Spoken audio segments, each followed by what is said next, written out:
Hello, everyone. Welcome to the Newsbrowse News broadcast.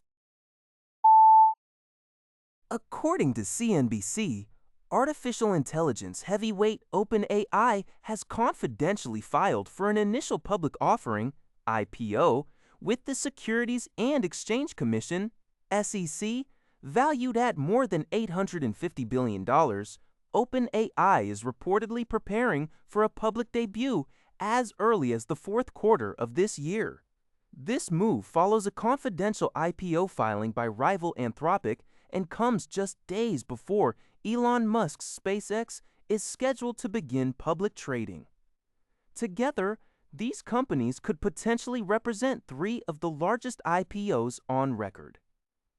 OpenAI is working with major financial institutions, including Goldman Sachs and Morgan Stanley, to facilitate the debut.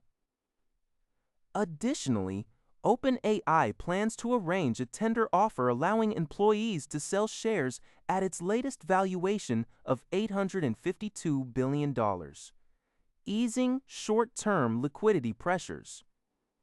As competition intensifies from Anthropic, Google, and SpaceX, which merged with xAI, OpenAI CEO Sam Altman is shifting the company into its third phase, focusing on making advanced AI abundant, affordable, and safe. The company has also emphasized fiscal discipline, scaling back fringe projects like the short-form video app Sora to focus heavily on its enterprise services and coding assistant product, Codex.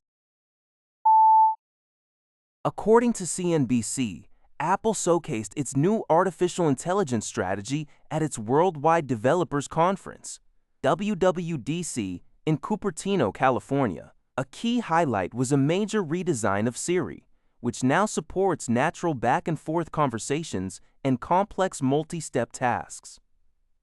In a move that diverges from competitors, Apple is emphasizing user privacy and local data processing rather than massive infrastructure spending.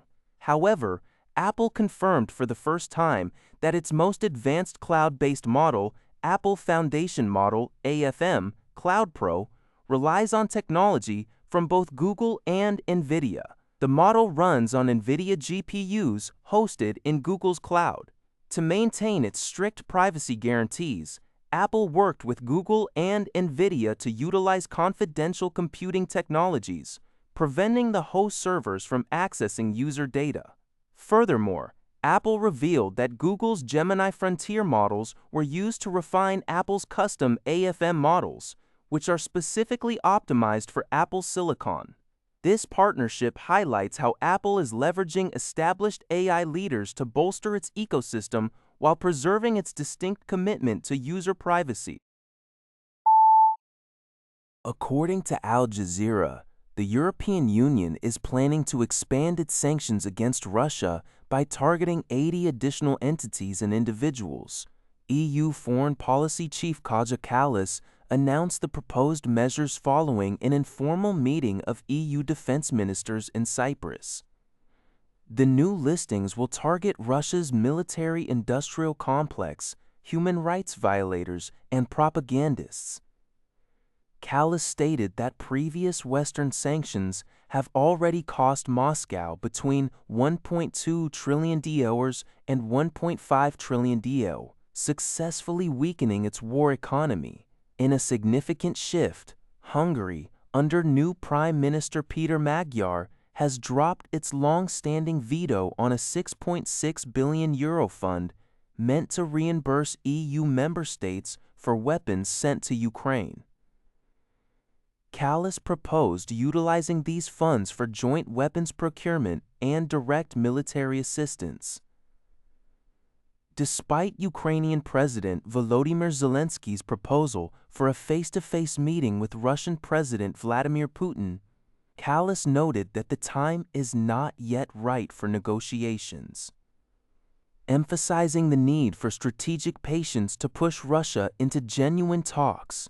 Meanwhile, Russian military strikes continue to devastate Ukrainian civilian areas, including a recent attack in the Zaporizhzhia region.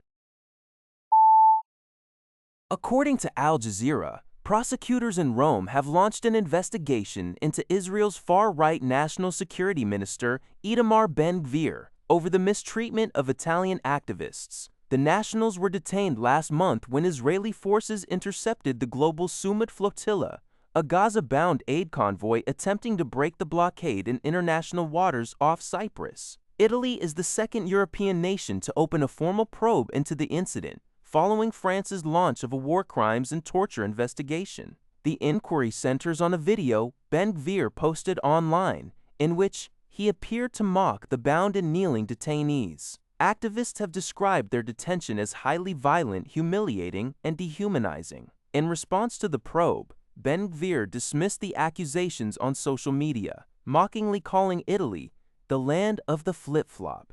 He stated he would not back down from any investigation. The European Union is currently considering imposing sanctions on Ben-Gvir due to his handling of the activists and his support of rising settler violence in the occupied West Bank. According to a report by the Liberty Times, Malaysian Prime Minister Anwar Ibrahim has expressed profound concern over foreign nationals illegally operating businesses within the country.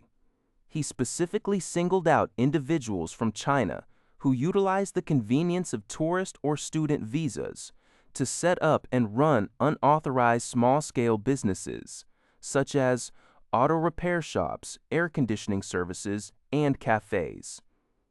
Anwar emphasized that these activities violate immigration and commercial laws, directly threatening the employment opportunities and economic interests of Malaysian citizens. Investigations reveal that some foreign operators employ a nominee system by using business licenses registered under locals, while others operate closed-loop one-stop systems with supplies and labor sourced entirely from their home country, preventing economic benefits from flowing back into the local community.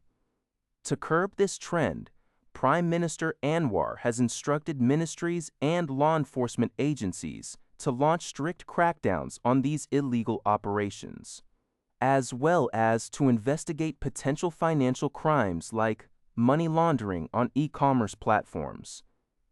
Additionally, Malaysian police have recently dismantled several cross-border scam syndicates whose members entered the country using Weizsäd-Prüfried plows. That's all for this video. Thank you for watching. See you in the next video.